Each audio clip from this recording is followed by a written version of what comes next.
Welcome to DigiTeach. We will always click to learn. Ako si Teacher Joanna o kini nga tutorial atong explore ang chart and data validation. Akong ipakita ninyo ang step by step kung unsaong paggamit o paghimo sa chart and data validation. Sa pamaagi nga lingaw usayo nato pagsabot sama sa ginahimo nato sa klase. Busa, mamino ka mo para makatunta! Sa wala pa nakaila unsang Excel, muni ang Excel mga bata. So karong video ha atong plano unsaong paggamit ang chart. For example, na ako'y small business.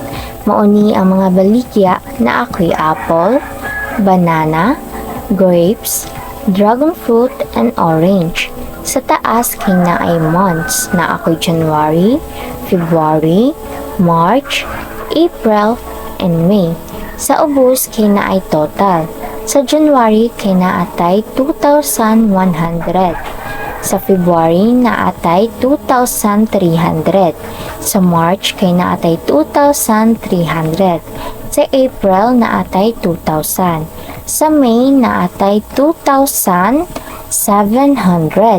Atong goal karon is magbuhat ta og chart using this data. So, i-click ang A1 to F7. Di na to apilon ang total kay para makaibaw ta asa naman ang the best seller nato ug asa ang low seller nato. So, I just click and drag to include everything else except the total. Tapos, ato ta sa insert. Just click this. And that automatically generate a simple quick chart. Kung ganahan mo igamay ang chart, just click the left of your mouse sa mga edges of chart.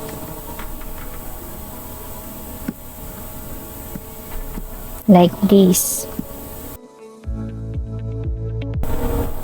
Naanatay data sa taas o naanasagtay chart sa ubos.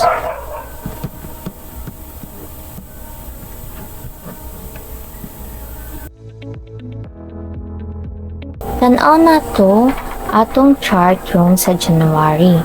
Ang pinakataas kay ang dragon fruit. Sa February, ang pinakataas kay ang orange. Sa March, ang pinakataas kay ang banana. Ang April, ang pinakataas kay grapes. Sa May, ang pinakataas kay apple. Kung ganahan mo lain na forma na chart, you can choose the line,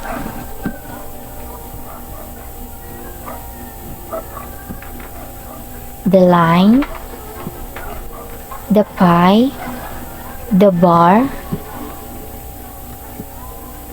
and statistical, and so on and so forth. If ganahan mo lahi na forma ang inyong chart, you can use the table and the legend.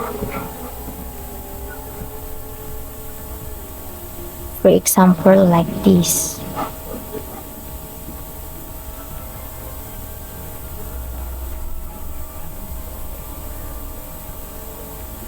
Like that. Og nahuman na ang atong tutorial og nakatuna nato kung unsaong pag-use ang chart gamit ang Excel. Remember, practice makes improvements. Busa padayon sa pagsusi ni ining mga digital tools.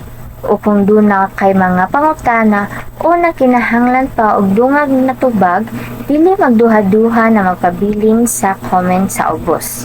Stay curious, keep clicking ug makita ta usab sa sunod na DigiTeach tutorial. We're always click to learn. Bye-bye!